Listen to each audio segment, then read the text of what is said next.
Quick update of Diary of an ID Theft Survivor. It's been some months since my last update, which was Diary episode 15 or XV. I'm not going to make this long, I'm just leaving a short message because of all that has gone on in the last 2 to 3 weeks. It's been really sad. Sad for me.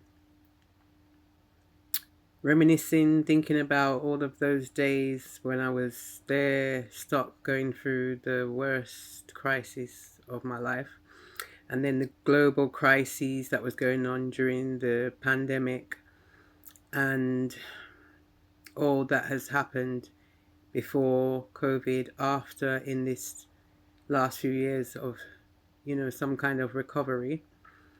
The last 2 weeks when I saw the storm coming, I've had a flu actually. I still have a really horrible sore right here.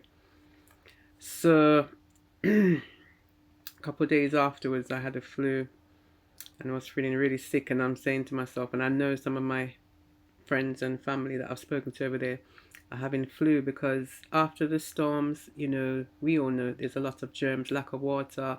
We have to take extra care with the water, make sure to find clean drinking water. And I see also people with the relief supplies giving out water purifying tablets. Please, people, do remember to use the water purifying tablets.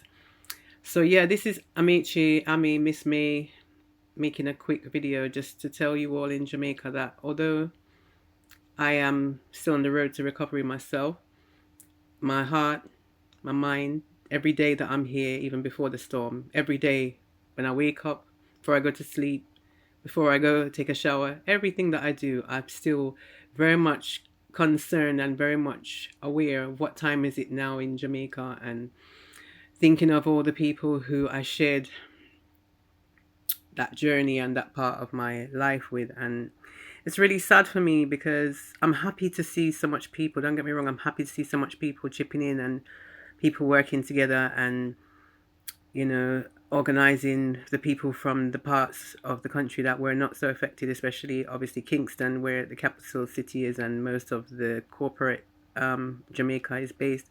It's really, really heartwarming to see people working together and actually doing so much and organizing themselves and going out and giving out the supplies. And it's so extra encouraging to see the entertainment fraternity, the artists who have really, really showed up and made a difference, including, I don't want to mention names, but the first ones that I saw going out from Kingston was like the Angel Foundation. So many artists that have foundations. I heard Spice was out there clearing roads. I saw Shaggy, of course. Shaggy's always had his foundation, who used to keep the, I don't know if they still have the concert every year in January.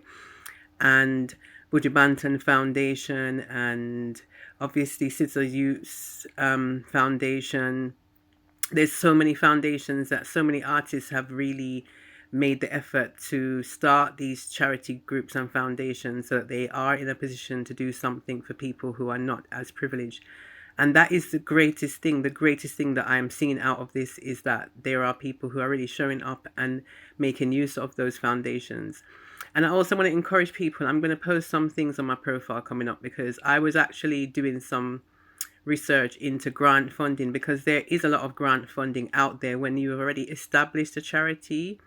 There's a lot of grant funding out there that is available out in this world. A lot of European Commission, we know about the main ones that are the International Development Banks and all those ones, but there are a lot of funds that are untapped to this day that are there specifically for disaster relief, for projects in developing world countries, for water projects. There's a lot. And I was starting to try and do some grant applications myself. But as an individual, there's only certain grants that you can apply for.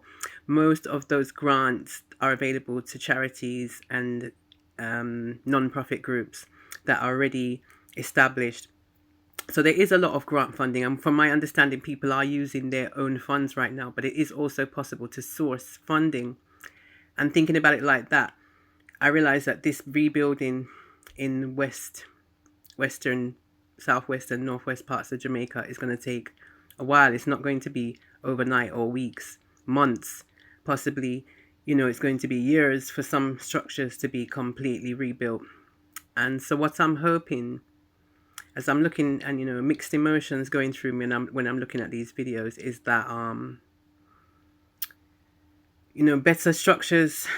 I posted something on my profile about building a more hurricane proof housing, that better structures can be more solid, more fortified structures can be built that are more able to resist this type of natural disasters.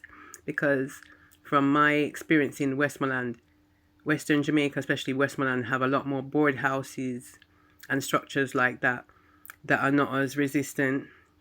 So this is an opportunity for the rebuilding and the funding that eventually will come through from insurance and all of these grants and funding coming from different relief funds. I'm hoping that there will be education as well on how to teach people how to build better structures and how to manage the resources in a more green conscious way, that it is going to be in collaboration with the environment, not you know, working with the natural environment and what we have. I just wanted to leave this message to tell you all that, again, I'm so happy to see even people from America. I know that there's been relief when a plane went out from the UK out there, and Jamaica National has a fund here. They're having a concert to raise funds for the hurricane relief out here, which is being, I think, hosted by UB40 coming up. The Red Cross, which is, you know, one of the biggest charities in the world. The Red Cross are matching all donations that are given from UK donors. And I've posted these links on my profile. And I just want to tell you all that I'm so appreciative of all of the people making the effort. Even Tyrese, you know, was on TV last night in Fast X. And Tyrese, I saw him go out there himself with a company or a non-profit charity that was started by one of the persons that was in the Fast and Furious series with him, who is no longer with us. So there's people who are not even anymore with us in the flesh, and they're still able to be part of this relief effort.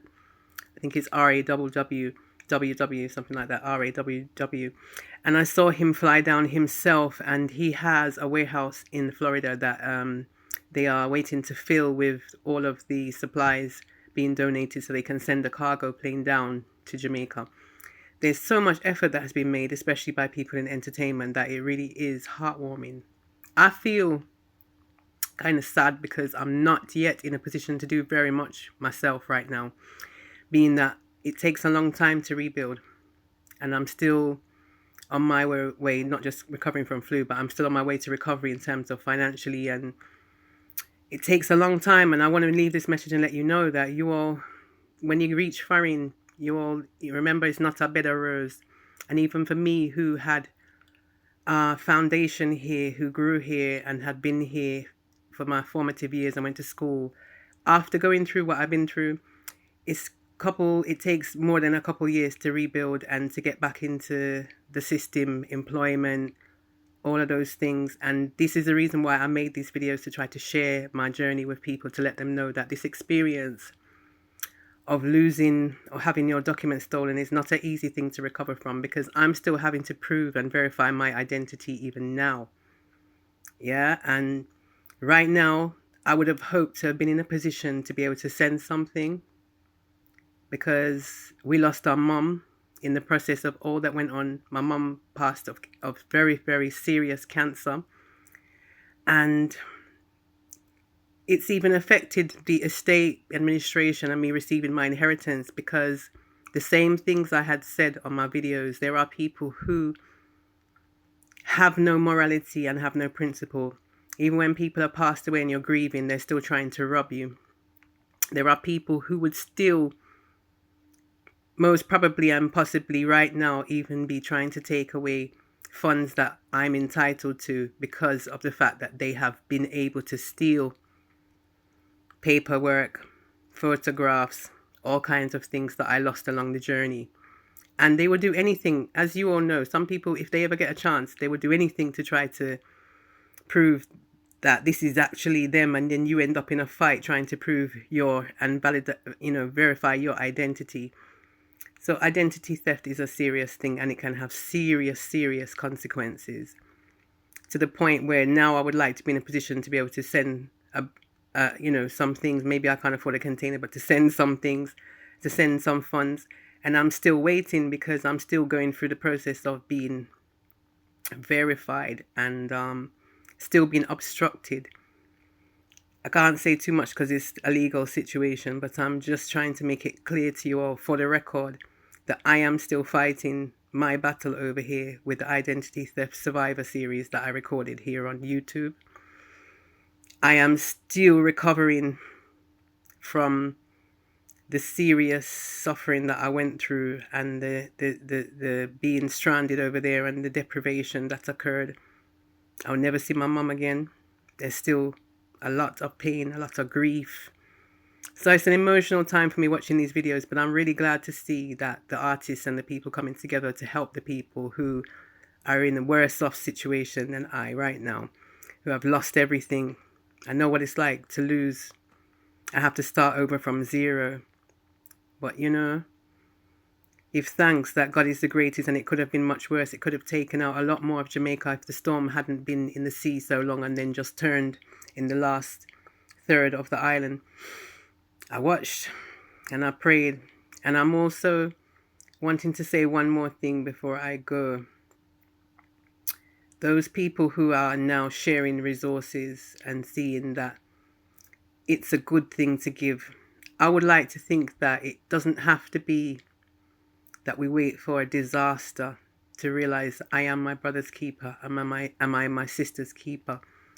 We are Jamaica, one heart, one aim, one destiny, one love. All of those cultural traditions that have kind of been lost in all of this capitalism, ambition and success, and everybody kind of forgetting those traditional things. The people in Westmoreland are the more traditional side of the island more than the city people. And when I was the last post I put on my page, I was saying, why is it the good people always suffer? Ever the good people always are suffering for the things that maybe some few people do, the few bad. A whole heap of good people have suffered. And it's just, it shouldn't be that we have to wait for a big disaster to remember those traditions, those cultures of the way Jamaica was, the way Jamaica is still now.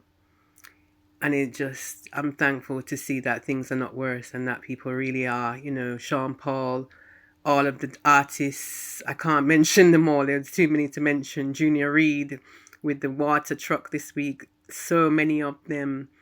Most of the big artists have got some kind of foundation. I saw Vibes Cartel, DJ Palmer going to the children's homes this week in Mobay. That was really heartwarming too. And I had thought about that when I was in Jamaica, and this is all I'm saying is that the children's homes, the girls, the children who've been brought up abandoned, had no parents, they're always there. They're always going through some struggles that some other people may not be able to identify with because they have a strong family support. And I can tell you from my own situation that when you don't have a strong family support in this world, life can be very difficult. When your mother is no longer around, you will miss her, no matter even if you and them didn't see eye to eye on certain things. Like, without a family in this world, especially as a woman, it's really, really hard. In a city, people might think that in the first world, things are so much easier. We have this and we have that resources. Yes, there's more infrastructure and certain things, but believe me, it's not pretty. It's not a bed of rose. So yeah, my prayers and my thoughts are with you. And I'm here just saying that, I don't really feel very sociable at all, but let me at least leave a video and let people know, you heard it from me personally, that I'm not yet in a position, but hopefully, I know some months from now, hopefully whenever I get through and I'm starting to be back on my feet working again, that I will be in a position to assist, and I know that there will still be a need for assistance further down the line. So anybody who knows me knows I'm not an early person.